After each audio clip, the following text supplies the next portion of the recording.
Hello students, नमस्ते everybody. आज हमारा दूसरा टॉपिक है आर्टिकल्स। कल हमने पहला टॉपिक किया था सब्जेक्ट वर्ब कंकॉर्ड।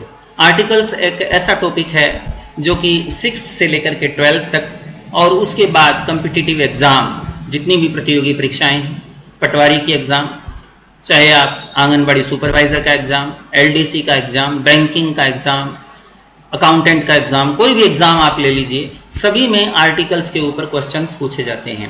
मेनली आर्टिकल्स जो होते हैं वो दो प्रकार के होते हैं। एक होता है डेफिनिट आर्टिकल्स, डेफिनेट आर्टिकल में द होता है, और एक होता है indefinite article.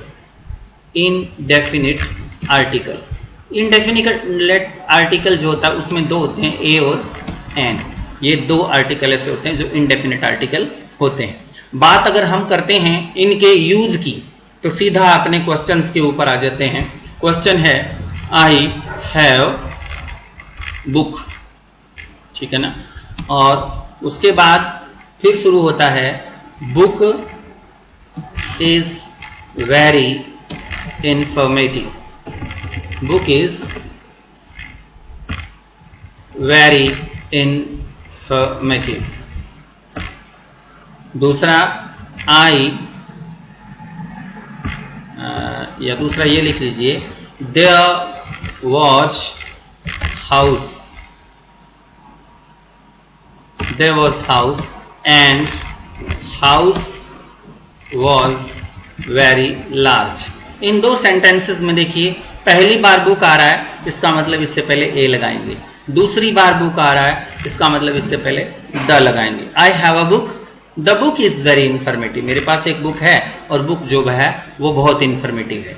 There was a house, वहां एक घर था। पहली बार जब हम उससे परिचित होते हैं तो हम क्या लगाते हैं, ए, और जब दूसरी बार उसी बात से परिचित होते हैं, उसी नाउन से परिचित होते हैं, तो द लगाते हैं।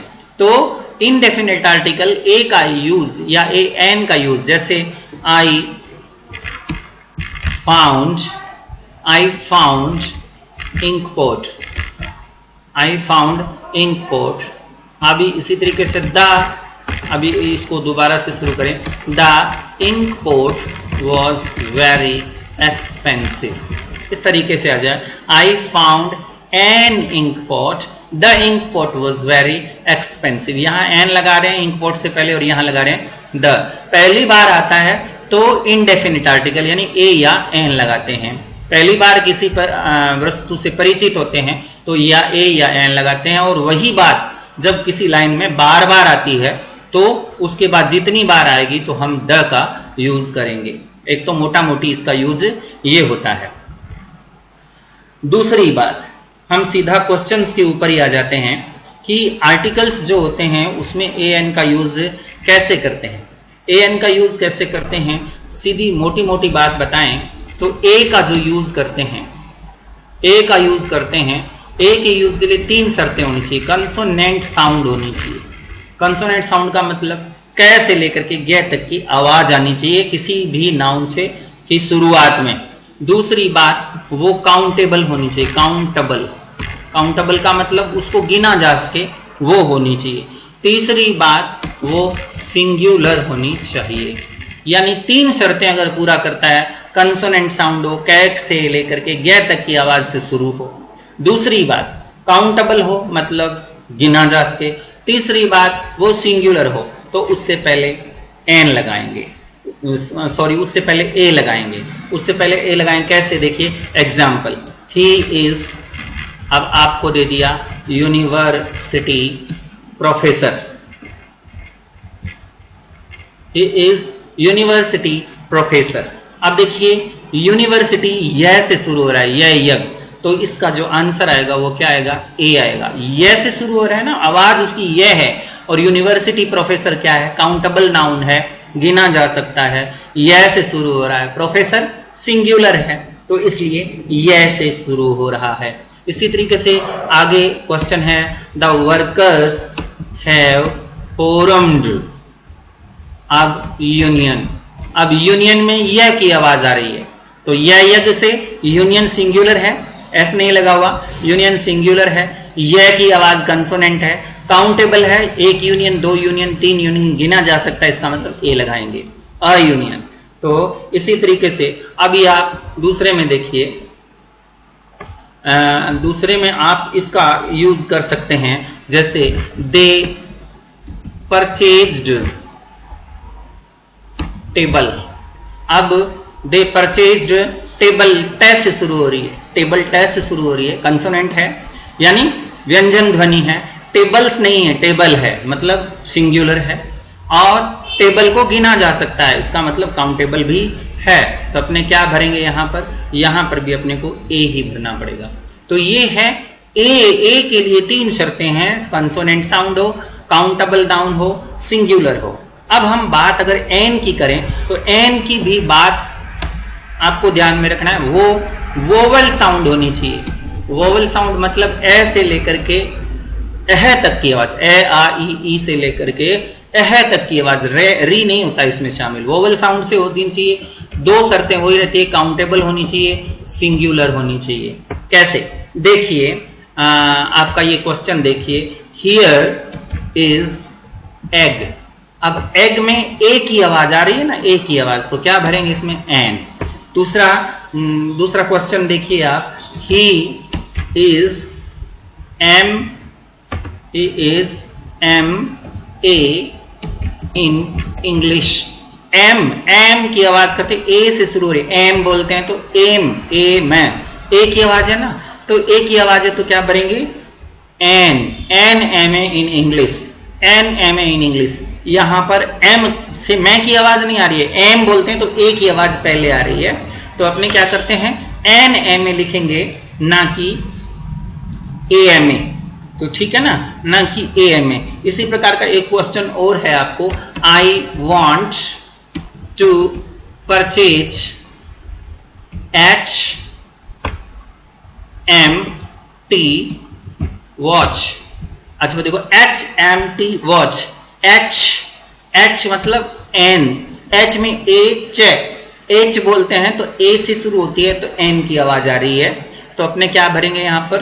N भरेंगे। और वॉच क्या है? सिंगुलर है और काउंटेबल नाउन है, तो याद रखना है, काउंटेबल नाउन हो, सिंगुलर हो तो, और वोवल साउंड से हो तो अपने क्या, किसका प्रयोग करते हैं? यानी अपने को एन का यूज करना है।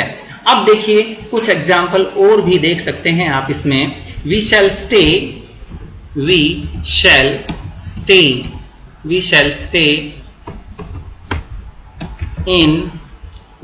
Stay in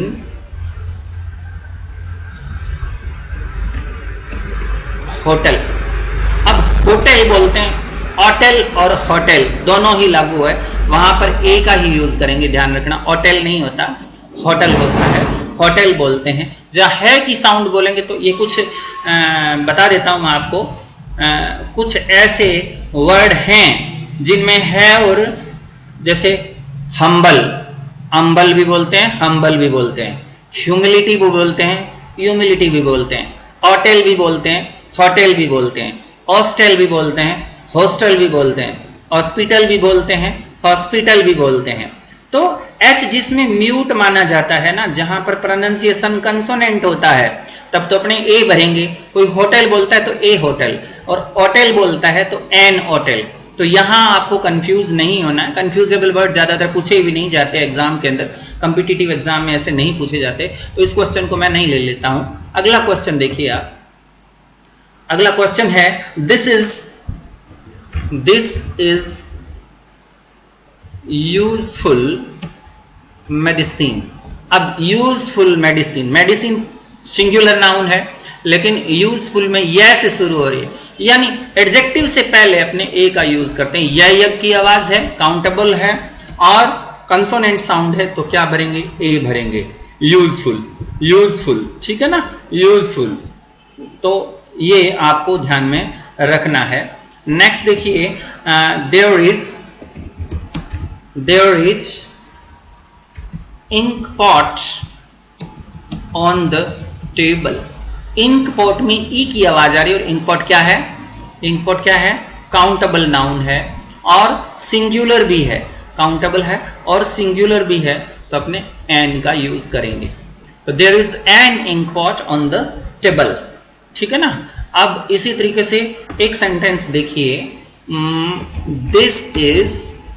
this is honorary job. अब इसको हॉनरेरी नहीं पढ़ेंगे, क्या पढ़ेंगे इसको? ऑनरेरी, ऑनर, ऑनरेरी, ऑनेस्ट, ये कुछ आपको बता देता हूं। ऑनर, ऑनरेरी, ऑनेस्ट, ये ओ की आवाज आ रही है, HEIR, ईयर, ईयरएस, उत्तराधिकार और उत्तराधिकारिणी, ईयर, ईयरएस, ऑनर, ऑनरेरी, ऑनरेस्ट है। इसी तरीके से आवर, हावर नहीं होता, तो अपने क्या, ये है की आवाज नहीं है, होनर नहीं है, ऑनर है, ए की आवाज है, ओ की आवाज है, ऑनरेरी, ऑनरेरी, ऑनेस्ट, ओ की आवाज आ रही है इन तीनों में है। इसमें देखो ईयर, ई की आवाज आ रही है, इसमें आवर, आ की आवाज आ रही है। तो आ, ई, ओ, इन तीन की आवाज आ रही है ना, तो क्या भरेंगे? वोवल साउंड है तो ऑन, एन का यूज करेंगे। और जॉब जो है वो काउंटेबल नाउन है, तो काउंटेबल नाउन हो और वोवल साउंड हो तो अपने किसका यूज करते हैं? किसका यूज करते हैं? वोवल साउंड हो तो आर्टिकल एन का यूज करते हैं। कंसोनेंट साउंड हो तो अपने आर्टिकल ए का यूज करते हैं। अब कई बच्चों को ध्यान में नहीं है कंसोनेंट और वोवल, तो ध्यान रखना भाई, कंसोनेंट का मतलब क से लेकर के ग तक की आवाज, वोवेल का मतलब ए से लेकर के अंगह तक की आवाज, ठीक है ना। तो यह बात हुई। जैसे आपको कुछ क्वेश्चन दे दिए जाएं, आई हैव बुक, ठीक है ना। दूसरा, ही इज बॉय। तीसरा सेंटेंस, देयर इज ईगल। इसी तरीके से दिल्ली इज सिटी। अब इन सेंटेंसेस में आप क्या देख रहे हैं? बुक, बै की आवाज, बॉय, बै की आवाज कंसोनेंट, ईगल, ई की आवाज वोवेल साउंड, सिटी, से की आवाज कंसोनेंट, बै, बुक देखो देखो काउंटेबल है, बुक को गिना जा सकता है, कंसोनेंट साउंड है, काउंटेबल है, कंसोनेंट है, अच्छा, और सिंगुलर है तो क्या लगाएंगे? ए। बॉय में ब कंसोनेंट है, बॉय सिंगुलर है और काउंटेबल है तो a boy. There is an eagle, ये ईगल में ई की आवाज है, मतलब वोवेल साउंड है, काउंटेबल है, गिना जा सकता है और सिंगुलर है, एक वचन है तो an. Delhi is a city, city क्या है? सिंगुलर है, सिटीज नहीं है, सिटी सिंगुलर है, काउंटेबल है, गिना जा सकता है और सह की आवाज है, इसका मतलब ए सिटी। तो सिंगुलर और काउंटेबल नाउन पहली बार किसी सेंटेंस में आती है तो किसका यूज करते हैं? ए या एन का यूज करते हैं। अच्छा, वो आपको विशेष रूप से ध्यान रखना ही रखना है। नेक्स्ट है, जैसे आपको Ajay, cow has horns. Next, eagle flies very high. Next, dog is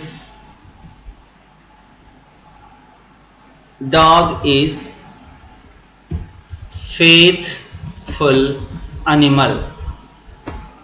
Next, rose smells very sweet. अब इन सेंटेंसेस में देखिए, काऊ हैज हॉर्न्स, गाय के सींग होते हैं, मतलब सभी गायों के सींग होते हैं। कहने का मतलब, जब किसी भी नाउन की पूरी जाति का बोध हो जाए, पूरी क्लास के बारे में, वो पूरी क्लास का, उस पूरी वर्ग का, उस जाति वर्ग का पूरे का गुण कोई बता दे, यानी वहां पर एक अर्थ होता है ऑल, यानी गाय के सींग होते हैं, मतलब सभी गायों के सींग होते हैं, तो इसका मतलब यहां ए आएगा। और काऊ जो है वो क्या है? काउंटेबल भी है और सिंगुलर भी है। ईगल फ्लाइज वेरी हाई, मतलब ईगल बहुत ऊंचा उड़ता है, इसका मतलब सारे ईगल ही ऊंचे उड़ते हैं, तो इसका मतलब यहां क्या आएगा? An, an eagle flies very high, क्योंकि ई की आवाज है ना, ई ये वोवेल साउंड है, ईगल सिंगुलर भी है, काउंटेबल है तो एन लगाएंगे, और सारे ईगल जो है हाई उड़ते हैं। डॉग, सारे कुत्ते जो है वो फेथफुल होते हैं, तो क्या लगाएंगे? ए डॉग, क्योंकि डॉग में डै की आवाज आ रही है, ए डॉग। फेथफुल में फै की आवाज आ रही है तो क्या लगाएंगे? A faithful animal. A dog is a faithful animal, क्योंकि सारे कुत्ते ही फेथफुल होते हैं, इसलिए सारे कुत्तों, डॉग वर्ड जो है वो सारे कुत्तों के बारे में बात कर रहा है, डॉग की बात कर रहा है। तो डॉग काउंटेबल है, कंसोनेंट साउंड से हो रहा है, कंसोनेंट में ए लगता है, और काउंटेबल है, सिंगुलर भी है। रोज, रोज स्मेल्स वेरी स्वीट, सारे रोज जो है वो मीठी सुगंध आती है सभी में। तो रोज रे की आवाज है, कंसोनेंट है, तो इसका मतलब ए लगाएंगे। तो ऐसी नाउन जो अपने सभी जाति के गुणों का बोध कराए, उनसे भी ए का या एन का यूज करते हैं, इनडेफिनेट आर्टिकल वहां पर लगाते हैं। नेक्स्ट आप देखिए, he is lawyer. Next sentence है he became great sportsman. Next है she is expert in this field. Next है यू आर गुड कंपेनियन। अब इसमें देखिए, ही इज लॉवियर, लॉवियर कौन है? ही। लॉवियर जो वर्ड है वो किसके बारे में बता रहा है? सब्जेक्ट के बारे में बता रहा है। इसका मतलब लॉवियर क्या है? सब्जेक्ट की बात को कंप्लीट कर रहा है। इसका मतलब लॉवियर जो है वो सब्जेक्ट कॉम्प्लीमेंट है। इसी तरीके से ही became great sportsman, great sportsman कौन बना? ही बना। तो सब्जेक्ट को कंप्लीट कौन कर रहा है? Great sportsman. इसका मतलब ग्रेट स्पोर्ट्समैन भी क्या है? सब्जेक्ट कॉम्प्लीमेंट है। She is expert in this field, expert कौन है? सी है। मतलब निपुण कौन है? सी। तो इसका मतलब सी को पूरा कौन कर रहा है? एक्सपर्ट पूरा करता है। एक्सपर्ट क्या हुआ? सब्जेक्ट को कंप्लीट करने वाला, मतलब सब्जेक्ट कॉम्प्लीमेंट। इसी के लिए गुड कंपेनियन, अच्छा साथी कौन है? यू। अच्छा साथी कौन है? यू। तो सब्जेक्ट यू है और उसको पूरा कर रहा है गुड कंपेनियन। इसका मतलब ये जो वर्ड आ रहे हैं, लॉवियर, ग्रेट स्पोर्ट्समैन, एक्सपर्ट और गुड कंपेनियन, ये क्या है? सब्जेक्ट कॉम्प्लीमेंट है। और जब सब्जेक्ट कॉम्प्लीमेंट होते हैं, जो सब्जेक्ट की बात को पूरी करते हैं, उनके बाद में ए या एन का यूज करते हैं। लॉवियर ले से शुरू हो रहा है, सिंगुलर है, काउंटेबल है, तो ए लगाएंगे। ग्रेट जी गै से शुरू हो रहा है, सिंगुलर है, काउंटेबल है, कंसोनेंट साउंड गै से शुरू हो रहा है, ए लगाएंगे। एक्सपर्ट ए की आवाज से शुरू हो रहा है, ठीक है ना? एक्सपर्ट ए से शुरू हो रहा है, और क्या है? काउंटेबल है, और क्या है? सिंगुलर है, तो एन लगाएंगे। गुड गै से शुरू हो रहा है, कंसोनेंट है, इसका मतलब ए लगाएंगे। तो इस तरीके से जब अपने सब्जेक्ट कॉम्प्लीमेंट की बात करते हैं तो ए और एन का यूज करते हैं। ओके, और देखिए, ये तो ये बात हुई। नेक्स्ट देखिए, सेंटेंस को ध्यान से देख रहे हैं। She is beautiful girl.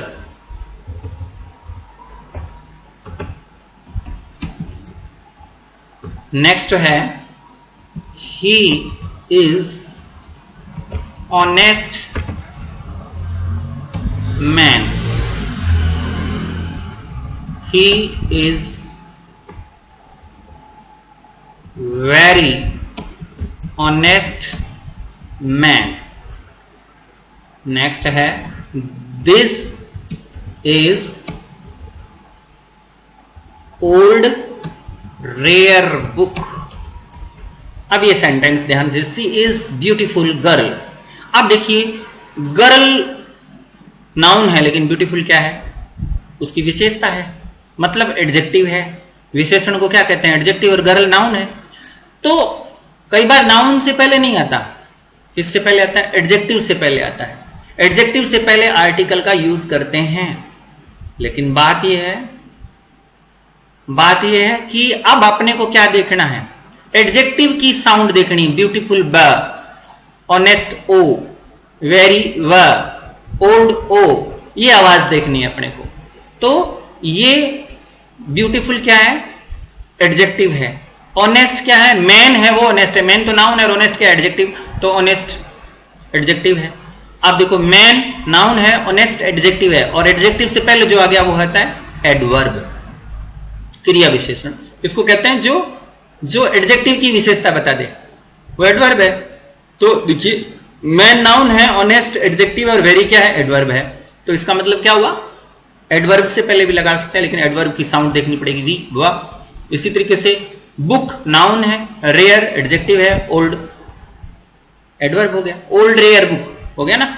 तो याद रखना, एडजेक्टिव या एडवर्ब आ जाए तो अपने एडजेक्टिव या एडवर्ब की साउंड को देखेंगे। तो सी इज, अब्बा की आवाज है तो ए ब्यूटीफुल गर्ल। ऑनेस्ट, ए की ओ की आवाज है तो एन ऑनेस्ट मैन। वेरी में वह की आवाज है तो a very honest man. Old में एन की आवाज से ओ की आवाज है तो एन ओल्ड रेयर बुक। और देखो सारे सिंगुलर है, गर्ल, मैन, बुक सिंगुलर है, और गर्ल भी काउंटेबल, मैन भी काउंटेबल और बुक भी काउंटेबल। काउंटेबल सिंगुलर नाउन हो और आवाज को अपने देखना है, साउंड को देखना है, कंसोनेंट साउंड हो या वोवेल साउंड हो। कंसोनेंट हो तो ए, वोवेल साउंड हो तो एन यूज करते हैं। ओके, नेक्स्ट देखिए, ये हम सब्जेक्ट वर्ब कनकोड में भी पढ़ चुके हैं। क्या कि कई बार क्या करते हैं, नाउन या एडजेक्टिव किसी एक ही व्यक्ति या वस्तु का बोध कराते हैं, तो दोनों से एक ही व्यक्ति का करते हैं तो एक से पहले आर्टिकल लगाते हैं, अलग अलग वस्तुओं से कहते हैं तो अलग अलग से पहले लगाते हैं। जैसे आप इसका एग्जाम्पल ही देख लीजिए, क्योंकि ज्यादा इसमें वो नहीं है। He gave me a red and blue pencil. अब देखो, रेड एंड ब्लू मतलब पेंसिल एक ही है। क्यों है एक? यहां क्यों पता चल रहा है कि ए जो एक ही बार यूज किया गया है, इसलिए पेंसिल एक है, रेड एंड ब्लू पेंसिल। और दो पेंसिलें होती तो वो कैसे लिखता? He gave me A red and A blue pencil. Pencil दो हो गई, यहां पर रेड पेंसिल अलग होगी और ब्लू पेंसिल अलग होगी। तो अलग अलग हो तो दोनों से पहले ए का यूज करते हैं, और अगर वो एक ही है तो एक से पहले ही अपने आर्टिकल का यूज करते हैं। जैसे आपको कह दिया जाए, हियर इज एन अगली एंड फुलिश मैन। अगली एंड फुलिश मैन, देखो अगली एंड फुलिश, एक आदमी है और वो अगली भी है, फुलिश भी है, क्योंकि एन एक ही बार आया है तो एक ही आदमी के लिए यूज करा है। अगर ये आ जाए, हियर इज एन अगली and A foolish man, N अगली एंड ए फुलिश मैन, देखो दोनों से पार्टिकल, एक से पहले एन लग रहा है, एक से पहले ए लग रहा है, तो दो आदमी हो गए। तो यहां दो की बातें हो रही है, तो दो व्यक्ति आते हैं तो दोनों से पहले अलग अलग आर्टिकल का यूज किया जाता है। ओके, नेक्स्ट आप देखिए इसमें, next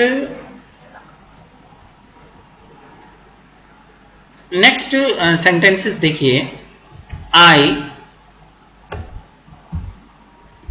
I have never seen such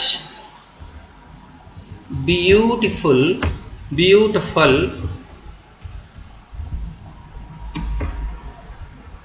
picture।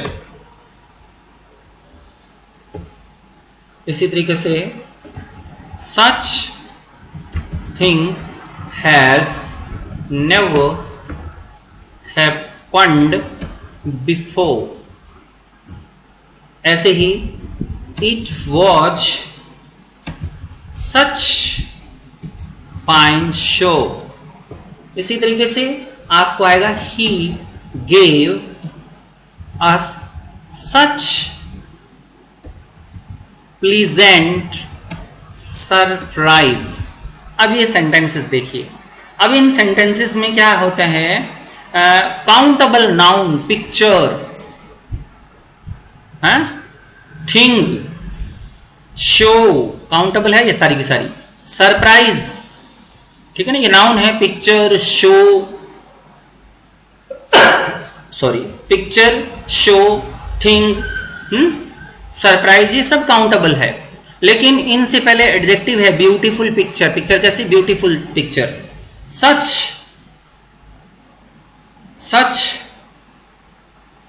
सच के बाद कोई ना कोई एडजेक्टिव भी आ सकता है, और सच के बाद कोई जरूरी नहीं है कि एडजेक्टिव आए।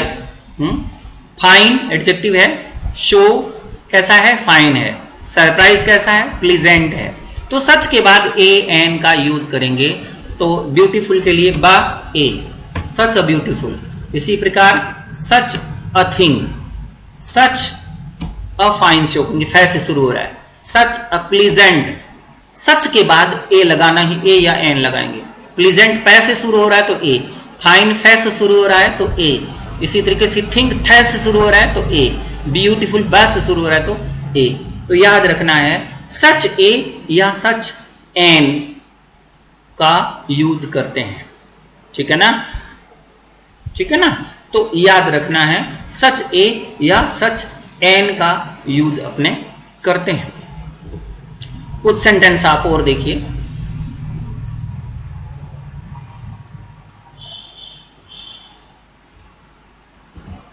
कुछ सेंटेंसेस है, ध्यान से। I have never seen, I have never seen so beautiful picture. Okay, next देखिए। It was so fine show he gave us so pleasant surprise। Next है I have never read so interesting novel। अब इसमें देखिए, सो के बाद आपको adjective मिलेगा so beautiful, ठीक है ना, सो फाइन, सो प्लीजेंट, सो इंटरेस्टिंग। मतलब सो के बाद आपको कोई ना कोई एडजेक्टिव मिलेगा और नाउन से पहले खाली जगह मिलेगी। पिक्चर नाउन है, काउंटेबल है, तो so beautiful a picture, so fine a show, so pleasant a surprise, so interesting a novel. अगर आपको इस तरीके से सेंटेंस दे दिया जाए कि आई हैव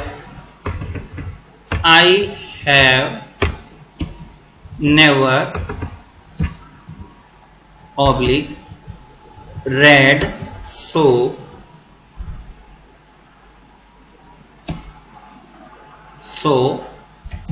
इंटरेस्टिंग नॉवेल, ये दे दिया जाए और आपको ये कहा जाए कि कौन सा पार्ट गलत है। आई हैव नेवर सही है, रेड थर्ड फॉर्म सही है, इंटरेस्टिंग नॉवल, इंटरेस्टिंग नॉवल नहीं आएगा, इंटरेस्टिंग अ नॉवल, क्योंकि सो आ गया ना, सो आ गया तो ए नॉवल आना चाहिए। तो यहां पर बीच में ए लगना चाहिए, जो कि यहां मिस है, इसका मतलब पार्ट सी इसका रॉन्ग है।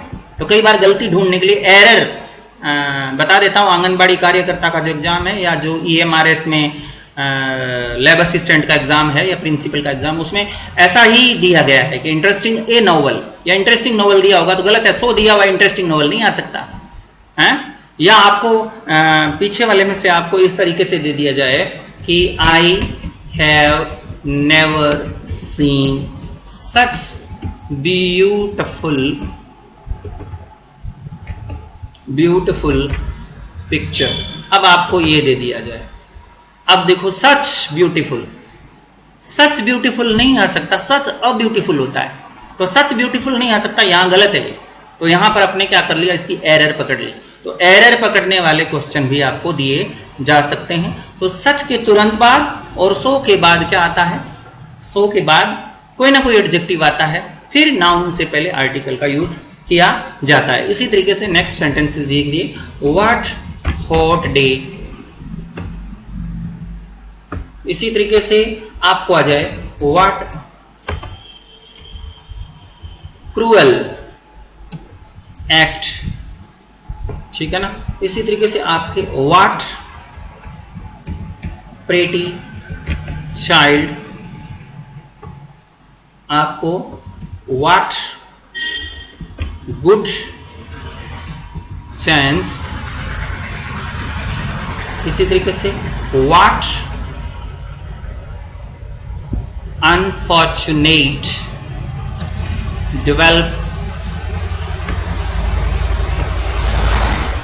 डेवलपमेंट।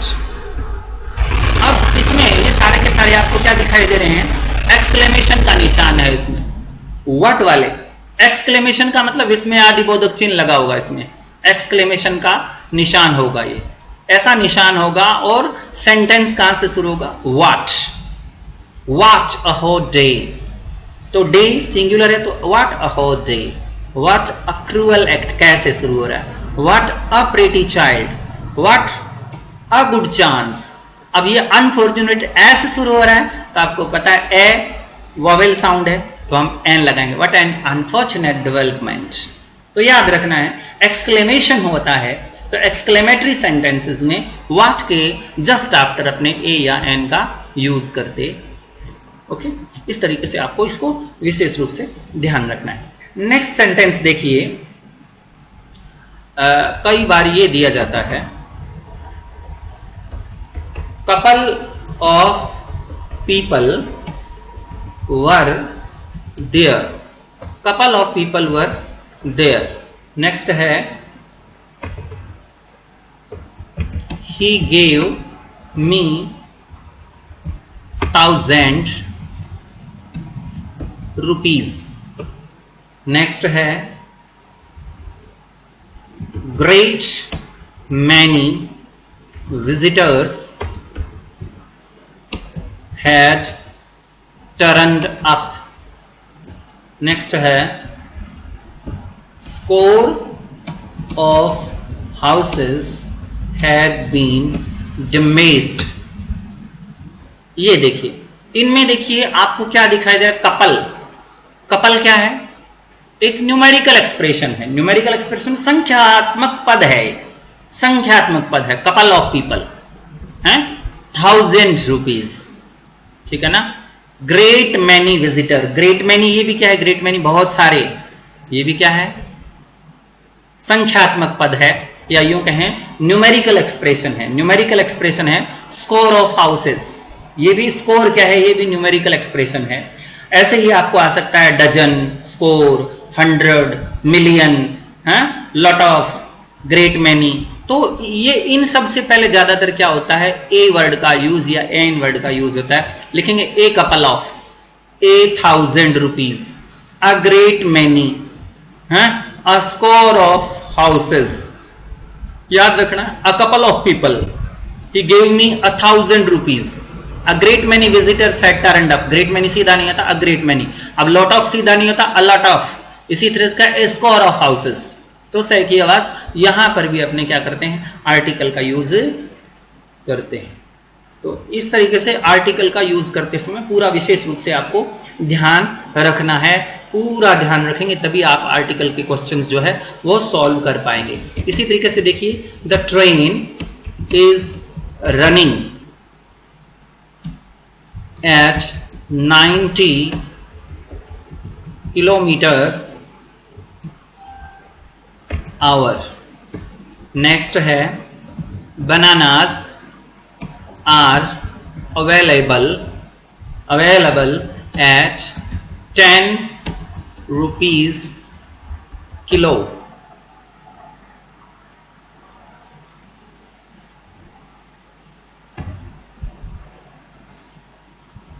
नेक्स्ट देखिए, sugar sells at 10 rupees kilograms, sorry. Next आपका दिया हुआ है, colour and water are mixed at ratio of 1:5। Take this medicine 3 times daily। अब यहां क्या हो रहा है? यहां पर आपको बता देता हूं, इन सेंटेंसेस में या तो कोई ना कोई प्राइस बताई जाएगी, कीमत बताई जाएगी, या स्पीड बताई जाएगी, गति बताई जाएगी, या रेशियो मतलब अनुपात बताया जाएगा। जैसे the train is running at 90 kilometre, at 90 kilometre 90 kilometre प्रति घंटा की स्पीड से जा रही है। तो यहां जो भरेंगे, आवर लिखा है तो एन भरेंगे, at 90 kilometre an hour. Bananas are available यानी केले उपलब्ध हैं, कैसे उपलब्ध हैं, कैसे दिया है, at 10 rupees a kilo, 1 kilo के 10 रुपए। इसे शुगर सेल्स एट 10 रुपीज, यानी चीनी बेची जाती है कितने, 10 रुपए किलो, तो 10 rupees a kilogram. Colour and water mix किए जा रहे हैं, रेशो बता रहा है 1:5, मतलब 1:5 का, तो एट अ रेशो, ठीक है ना। इसी तरीके से take this medicine 3 times a day, यानी दिन में 3 बार, तो अ डे। यहां पर एन और ए का यूज जो है प्राइस, स्पीड और रेशो बताने के लिए भी हम करते हैं, तो इसको भी आपको विशेष रूप से ध्यान रखना है। नेक्स्ट आप देखिए, आपको दिया है Mr Sharma came in the morning. Next है I met Mrs Peters in the train. इसी तरीके से Miss Renick is a regular visitor here. ऐसे ही आपको दिया हुआ है Miss Puri is waiting for you. अब यहां देखिए, अब आपको उसका सरनेम ध्यान है, लेकिन आप उनसे जानकार नहीं है, तो आपको क्या करना है, ए या एन का ए मिस्टर शर्मा, तो ए मिस्टर शर्मा बोलेंगे। I met Mrs Peters, Peters है, पूरा नाम ध्यान नहीं है, आप जानते नहीं, a Mrs Peters in train. Miss Renick, a Miss Renick, a Miss Puri है, तो यहां ध्यान रखना है ए मिस पुरी, यहां पर आर्टिकल ए या एन का यूज किया जाता है। ए का यूज कंसोनेंट साउंड से पहले, एन का यूज वोवेल साउंड से पहले करते हैं, ठीक है ना। जब आप जानते नहीं हो, उसका सिर्फ सरनेम जानते हो, तब इसका यूज करना है, ओके।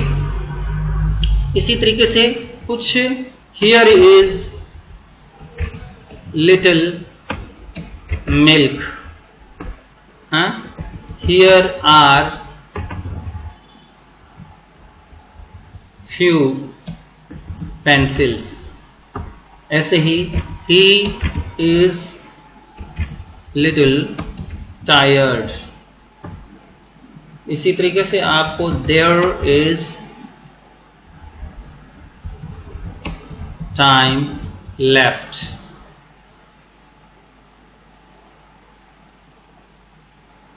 अब यहां देखना आपको कि लिटिल, ए लिटिल दिल, ये लिटिल मिल्क जो है वो a little milk, a few pencils, a little tired, a little time left. तो याद रखना ए लिटिल और ए फ्यू होता है, अकेला तो आता है, लेकिन फ्यू और लिटिल अकेले भी आते हैं, लेकिन वो फिर आगे कुछ ना कुछ और दिया होगा, तो बिना आर्टिकल भी इसका यूज किया जाता है, लेकिन आर्टिकल के साथ भी इसका यूज किया जाता है, ओके। नेक्स्ट में आपको कुछ एक्सप्रेशंस होती है, कुछ एक्सप्रेशन जो है बिना आर्टिकल के अपने आप में कंप्लीट नहीं होती है, जैसे टू मेक अ नॉइज होता है, शोर से पहले, टू मेक अ नॉइज, शोर करना। टू टेक अ फैंसी, ख्वाब लेना, फैंसी से पहले, ठीक है ना। ऐसे ही टू हैव अ हेडेक, यानी सिर दर्द होना, या ए पेन भी होता है, दर्द जो होता है ना, a pain, to have a pain, to have a headache, ठीक है ना। इसी तरह से to take a liking, to take a liking to, ये भी एक कहावत मतलब फ्रेज होती है। या टू हैव अ चाइल्ड, बच्चों को लेना, टू हैव अ कोल्ड, मतलब ठंड लग जाना, टू हैव अ कोल्ड। अच्छा, to have a mind, to have a mind. To have an eye, eye से पहले भी टू हैव एन आई। इसी तरीके से टू मेक अ फायर, ये फ्रेजेस हैं, ये ध्यान रखना है, ये फ्रेजेस है। कुछ और फ्रेजेस भी हैं, वो मैं लिख देता हूं, जैसे to be in a hurry, to be in a hurry, ठीक है, और जल्दबाजी में होने को to be in a hurry, to be in a temper मतलब गुस्से में होना, to be in a temper. Next आप देखिए to have a taste, to have a taste, taste करना किसी चीज को, to have a taste, to be in a hurry, to be in a temper, सब में देखो नॉइज से पहले, फैंसी से पहले, हेडेक से पहले, पेन से पहले ए लगा हुआ है। Liking to, a liking to, liking से पहले लाइकिंग, हालांकि कोई नाउन नहीं दिख रही है, to take a liking to. Cold noun a cold, a mind, an eye, a fire है। तो इस तरीके से ये फ्रेजेस जो है वो बिना आर्टिकल्स के पूरी नहीं होती। ओके, आज के इनडेफिनेट आर्टिकल का जो टॉपिक है हमारा वो आज यहीं कंप्लीट होता है। Thank you very much.